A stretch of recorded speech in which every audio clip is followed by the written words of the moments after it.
So today I'm going to show you how to get MetaHuman Creator up and running. So when you open up Unreal Engine, you may or may not have some of the plugins installed. Okay, so first of all, just go look through MetaHuman and you'll see MetaHuman Animation Depth Processing. That's the first one up here, but that's not all the plugins that we need to install. We also need to go to here, and you can see that I haven't installed quite a lot of these plugins. Now, if none of these are available to you when you go into the plugins section by going to edit plugins, and you don't see any of these under the MetaHumans section, that means that you haven't installed the core part of MetaHumans. So how do you do that? Well, if you go into launch and go to options, you'll see a whole list of different things that you can install, all the various installation options. And the one that we want to make sure we install for running MetaHumans is the MetaHuman Creator Core Data option. That's 6 gigabytes of plugins that you need in order to get your MetaHumans to run. Okay, so without that selected, you'll have no plugins to enable. Okay, so make sure that you click on that, hit apply, and that'll install that section of Unreal Engine. Okay, so I already have that installed, but you'll certainly need MetaHuman Core Tech. That's the main part of the whole program. The MetaHuman Creator, obviously, you're going to need this. I'll say yes to that. If you're doing Fortnite work, you'll need this one, but I'm just going to enable this anyway. In fact, I'm just going to enable everything relating to MetaHumans, except for, sure, there's no harm, but we'll enable this as well.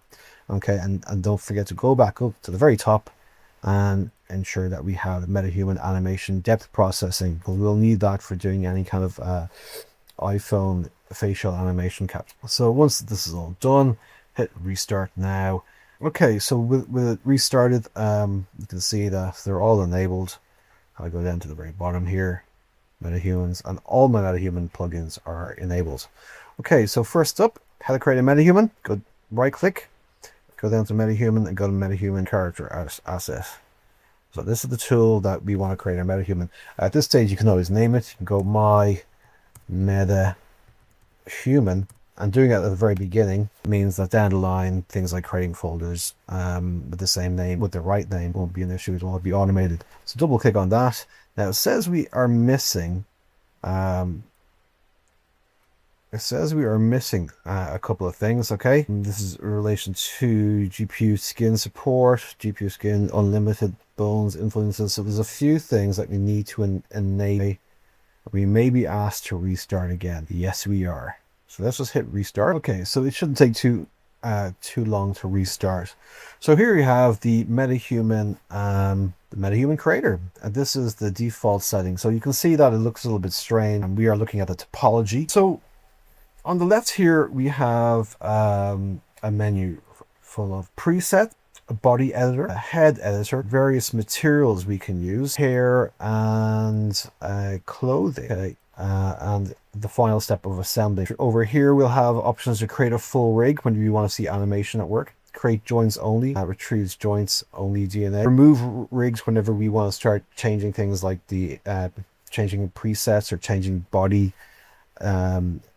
adjustments, or changing adjustments to the head, hair, or clothing. We'll need to remove the rig to do that. I would suggest downloading textures at a later stage. We can work off the very low resolution ones. You can see here they're all 1K resolution, but we'll come back to that later. This section here, this window here, is where we do most of the editing. So if we go to presets, you can see that we have a whole bunch of different presets. That's face and body presets in one. And this menu will change according this whole panel here will change according to whatever you've selected here. So you can see that in body I have different things I can do for the body, be it modeling, parametrically, we using sliders, blending between presets. You can see the head is kind of similar, that I can blend between presets. This the whole viewport or menu system here changes depending on what's same here. If I select material, I'll get the material adjustment parameters. If I select hair and clothing, I'll get the hair and clothing parameters, and an assembly. So over here is our viewport, okay, where we do most of our work. You'll see that there's a list here of skin, and we can change from topology to get back to skin is where you want to see our actual finished skin. And if you don't want to be looking at skin and just want to kind of focus on the overall surface, you can use clay. So before we move on to the rest of this, let's just take a look at getting around viewport. Let's jump back into skin. If we want to move around the viewport, hold on Alt and left click. We can move around the viewport, so we're orbiting around the viewport. If you want to zoom in, hold down Alt and right click, moving the mouse up and down. If you want to just pan around, just middle click. Okay, so if you want to zoom into the eye, pan up to the eye, maybe a little bit of rotation, zoom right in. You can see it's quite detailed. Okay. If this is in the way, you can just turn that off here. Next, we'll take a look at this next section here, which is studio. This is effectively just changing lighting. So let's just use that middle mouse button and let's move this out of the way just a little bit so we can just kind of focus on the setting here. We can go through all the various lights. So you'll see here that there's a preset. You can see there's a background color that we can change, and we can make that whatever color we want. So say if you want this to be looking like a green screen, using this done, we can change the overall lighting. So this lighting, it works independently from the background. Because we've selected color, we do have a kind of a gradient, so now this works as a tint to the background, but we can still rotate our lighting independently. This is also works as a bit of a tint to our background, so then we're just leave it at neutral. Let's just go back to Fireside. They all have names, by the way.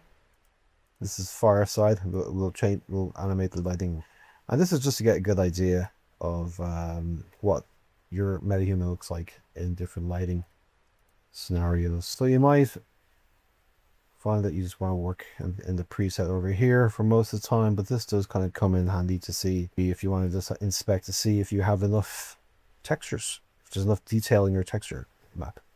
You want to see how your texture map or your eyes respond to light. You might just take a quick glance at it here. Let's see how it looks. So you can see here there's a lot of detail.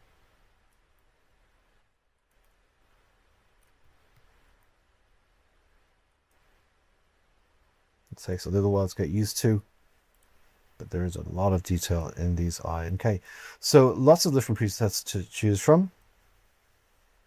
Okay, moving on, let's go back to the usual camera positions for body. Let's just go back to auto. Okay, so this is kind of a very fast way just getting around to the kind of the preset camera positions. If you do find that you have accidentally kind of got yourself a little bit lost and you're here and you want to just go back to face, that's the way to do it. Let's look at level of detail. Well, we only have one level of detail, so that means that at any distance from the camera, the texture map will remain the same. And the geometry will remain the same. So if you look back at topology, we can kind of see the wireframe shaping here, but we only have one level of detail to choose. So more about level of detail later. So let's just go back to skin.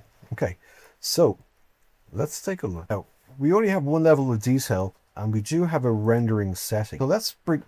In order to illustrate what that looks like, let's use one of our presets. Let's choose Bruce here. Let's load up Bruce. Bruce has hair, unlike our template here.